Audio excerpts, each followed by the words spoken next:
En el prefacio a su más reciente libro, Calles de ladrillo rojo, nuestro hermano Daniel Scorza nos invita a una interesante reflexión con la siguiente pregunta: ¿qué tienen en común sobresalientes personalidades como el revolucionario zapatista y guerrillero mexicano Rubén Jaramillo, el emblemático pintor Vicente Van Gogh, el exsecretario general de la ONU Kofi Annan y el fundador de la empresa de refrescos más importante del mundo?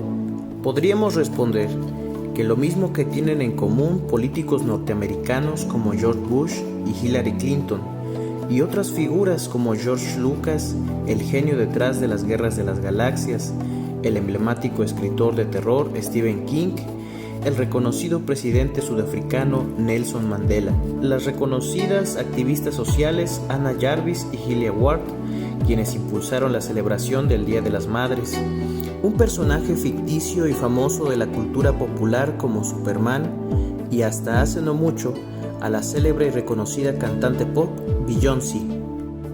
Todos estos populares personajes que nos son conocidos comparten el hecho de que en algún momento de su vida fueron metodistas. Por eso, vale la pena entonces preguntarse, ¿qué significó y qué significa hoy ser un metodista? Por mucho tiempo, compañeros en la escuela y también compañeros en el trabajo, como también personas con quienes casualmente he platicado en el transporte público, me han preguntado, ¿cuál es el porqué del nombre que recibe mi denominación cristiana? Me preguntan si hay algún método que sigo, si acaso pertenezco a alguna de esas iglesias en donde me dicen lo que debo pensar, comer, decir y hablar, o si más bien el nombre se debe a un método que orienta mi vida religiosa. Algunos otros me han preguntado si se trata más bien de un método especial de lectura para leer la Biblia o para estudiarla, o si acaso es un método de reglas o principios morales que sigo como una receta de cocina. Sin duda, no queda muy claro para muchas personas el porqué de nuestro nombre, y hay que decirlo con honestidad, también muchos de nosotros en principio pudimos ignorarlo. Quizá nunca nos interesó conocer el por qué una iglesia cristiana adoptaría un nombre tan confuso y tan sugerente como el de metodista. Hoy, sin embargo, quiero invitarte a que juntos podamos hallar una respuesta. Así que primero preguntémonos, ¿qué significó para los primeros metodistas el ser un metodista? Creo que algunos ya conocemos la historia de los hermanos Wesley. John y Charles, junto a un reducido número de compañeros universitarios de Oxford en la Inglaterra del siglo XVIII, comenzaron a reunirse para observar un método más regular de estudio y comportamiento. Con el tiempo sus compañeros, y en especial uno descrito por Wesley como John Bigman, comenzarían a llamarlos metodistas como una forma despectiva de apodarlos, ironizando así su estricta constancia y puntualidad para estudiar y conducirse. Más tarde, este término se convirtió en el distintivo del movimiento de renovación espiritual que trascendió más allá de las fronteras denominacionales de su tiempo y que rápidamente comenzó a difundirse entre las clases sociales más marginadas de Inglaterra, acercando el mensaje del Evangelio al pueblo común, que constantemente había sido olvidado y desatendido por las cúpulas de la iglesia institucional. Esta es la historia más básica de los orígenes del pueblo llamado metodista. Sin embargo, este breve comentario aún no nos transmite el sentido de lo que es ser un metodista en la Inglaterra del siglo XVIII. Para ello, se hace necesario ir a los escritos de Wesley. En un breve tratado titulado El carácter de un metodista, John Wesley se dispone a informar acerca de los principios y las prácticas que distinguen la identidad de los metodistas. Podemos desprender de este conciso informe lo siguiente: ser un metodista no significa distinguirse por defender alguna opinión en particular sobre cualquiera que sea el tema. Ser metodista tampoco significa distinguirse por el uso de alguna palabra o alguna frase especial. El metodista no tiene una jerga o un lenguaje particular. Ser metodista tampoco significa estar determinado por algún tipo de acción, costumbre o hábito extraño. Y finalmente, Ser un metodista tampoco significa enfatizar y enmarcar una determinada postura religiosa, ya sea de carácter doctrinal o hasta litúrgica. Habiendo Wesley expuesto qué es lo que no distingue a un metodista, prosigue entonces a revelarnos por fin, y sin más rodeos, qué hace a un metodista ser un metodista. En sus palabras, un metodista es quien tiene el amor de Dios derramado en su corazón por el Espíritu Santo, quien ama a Dios con todo su corazón, con toda su alma y con todas sus fuerzas. Desde la opinión de John Wesley, sencillamente un metodista es alguien que ha recibido a Cristo en su vida. Ser un genuino metodista, entonces, no es otra cosa para Wesley que ser un genuino cristiano. Además de esto, Wesley también afirmaba que el metodista, como todo cristiano, debía reflejar características de su fe en Jesucristo. En su tratado enumeramos 11 características. Estas son las siguientes. Número 1. Es feliz en Dios, pues su vida se alegra en Él. Número 2. Da gracias a Dios en todo momento, pues su esperanza está en Él. Número 3. Ora en todo momento sin necesidad de vivir arrodillado, pues el lenguaje de su corazón expresa la oración verdadera, elevar el corazón a Dios. Número 4. Tiene grabado en su corazón el mandamiento de amar a su hermano y a su prójimo, aun si éste es un desconocido para él o incluso un enemigo declarado. Número 5. Es limpio de corazón y deja atrás la venganza y la violencia a través del perdón. Número 6.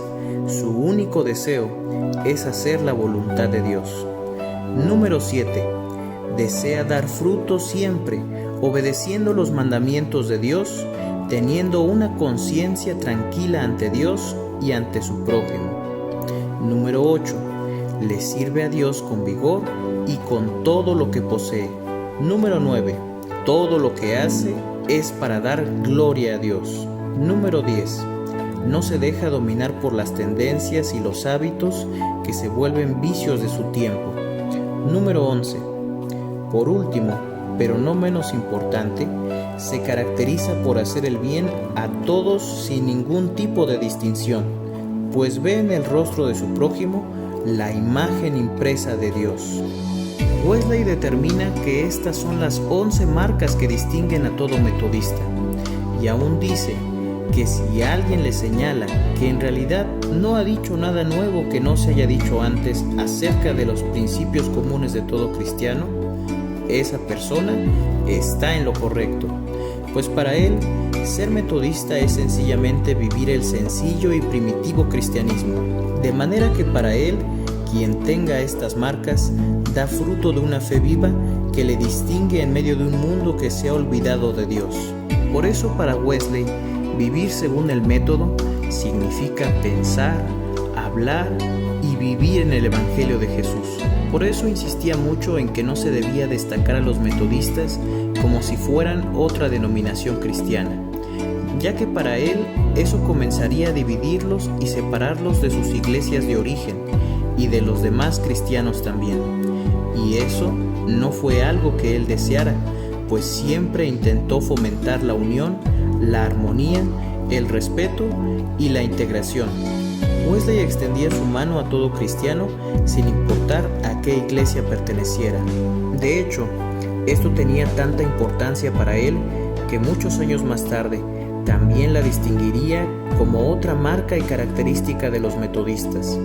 En sus pensamientos de 1788, Wesley reafirmaba con mucha convicción que siendo el metodismo un movimiento dentro de las iglesias y no una particular iglesia o denominación, la identidad metodista no imponía ningún tipo de opinión ni aún doctrinalmente para pertenecer al movimiento y a las sociedades metodistas, pues expresamente dice que tanto gente de iglesia como disidentes de ella, presbiterianos, independientes, anabautistas, cuáqueros y demás, Podían seguir adorando a Dios según su costumbre y ser admitidos también en las sociedades del movimiento metodista, afirmando así el respeto y la tolerancia con su famosa frase: pensamos y dejamos pensar.